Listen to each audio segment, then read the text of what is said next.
Hi guys, I'm so glad to have you back on my channel, and today's tutorial will be showing you guys how to make a very lovely beach wear, which I'm going to show you the full details of how it's being cut and sewn. So let's get right to the tutorial. And this beach wear actually shows that it has a slit on the skirt, and I also made another version of this beachwear which is like a gown and not a two-piece like the previous one. So the fabric I'm going to be using is just like a very soft fabric, not really like a net, and not even, I can't even say it's a chiffon, but something very light. The first thing I did here was to draft my basic bodice, which I marked all my horizontal measurement, and also the chest line, which is calculated by bust circumference divided by 6 plus 1.5.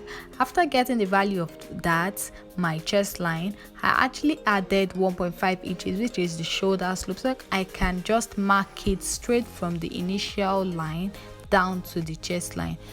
After doing that, I went ahead to mark my neck depth and width, which is 3 by 3 inches, and connecting that with my master curve.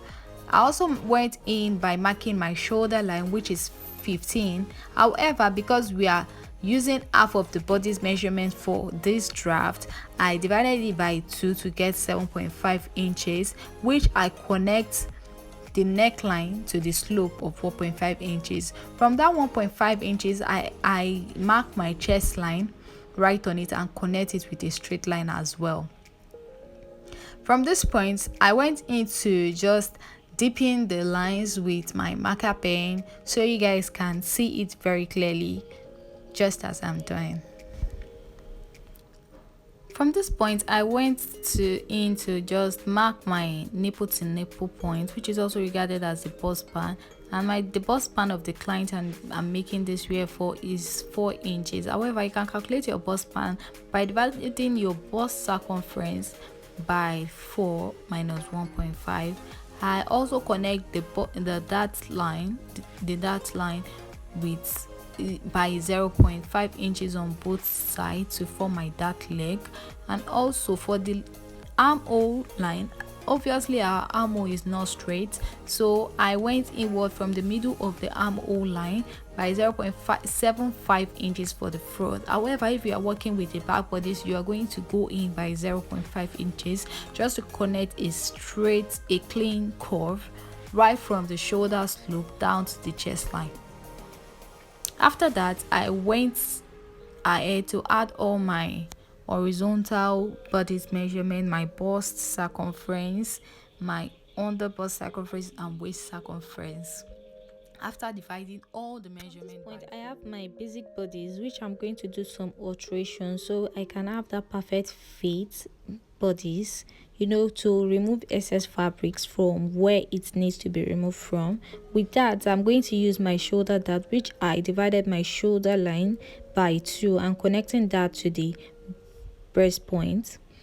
From this point, I mark out my neckline as well, where I want my neck line to start from and where I want it to get to, because as you know, this cloth I'm making is a strap top. So from where I want the strap to start from, I mark that point and connect it back to the armhole and as well to the point where I want the neckline to stop. I hope you understand that. From this point, I had to tighten the neckline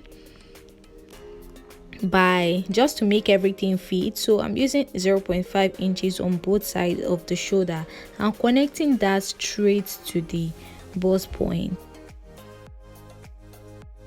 The normal rule we know, we have to close one dart in order to open a dart. So to close my shoulder dart, I need to open my dart. The dart I chose to open is my waist dart, which I know I can still work around my waist dart, but I just want to eliminate the shoulder dart. So I slit my waist dart and I closed my shoulder dart. And obviously when you close a dart, there will be a reduction, so I went inward to just connect the lines again. From here, my top is not entirely straight at the waist point. It's kind of like a curve, so I just went inward at the center front by 1 inches and connecting that back to my waistline. From this point, I added about 3 inches on the side of the bodies for the back bodies. As you know, the back bodies is like a crisscross. However, I did not want to start the crisscross right from the front bodies. I added extra inches just to cover a little bit of the back body without revealing bust and part of the waist side. So I just added a little bit of extra inches just to make everything look a little bit decent, and I cut that out after adding the inches needed. So right here, I need to calculate the amount of pleat that will be needed for the skirt part, which I multiply the hip circumference by 3 to get that.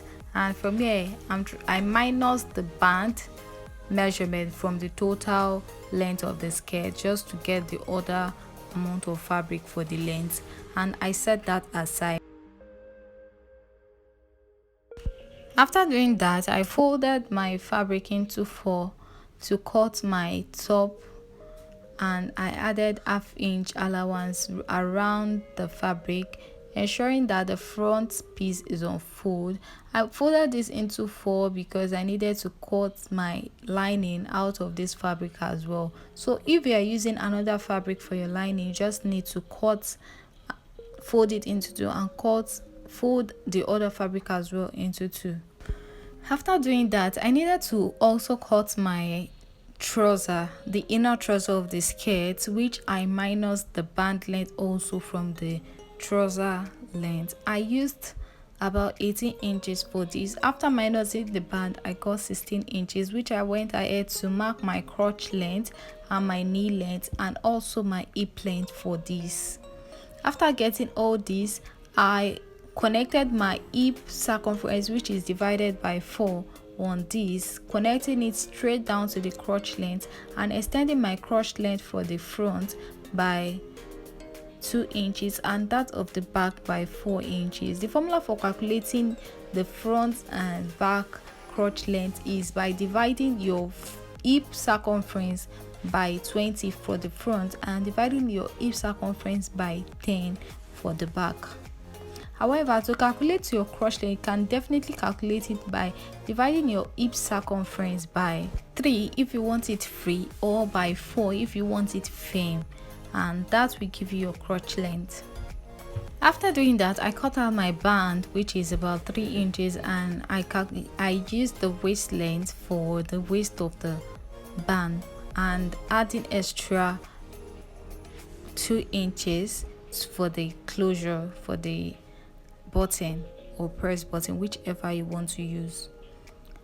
I also cut out a stay for the upper bodies, the back and the lining, the main bodies and the lining. I cut ST for both of them because the cloth is really flexible and I really want something firmer for the upper bodies because it's just that I will be using for the upper body, so it needs to be firm. So I cut the ST as well for the band.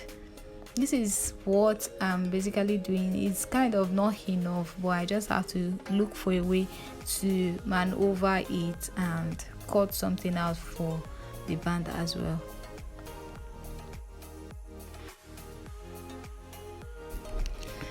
Because the fabric is soft, like I said earlier, I had to cut out a piece of wadding for the breast part just to ensure that the nipple is not showing from the cloth. With the S, it's still kind of transparent, so I needed to secure the bust area with something so it won't be transparent. And that is all that. After cutting out everything, the strap, the skirt part, the band, and every other thing needed to put this two-piece lovely beach wear together. Thank you for watching up to this point and stay tuned for the next video coming up. Bye.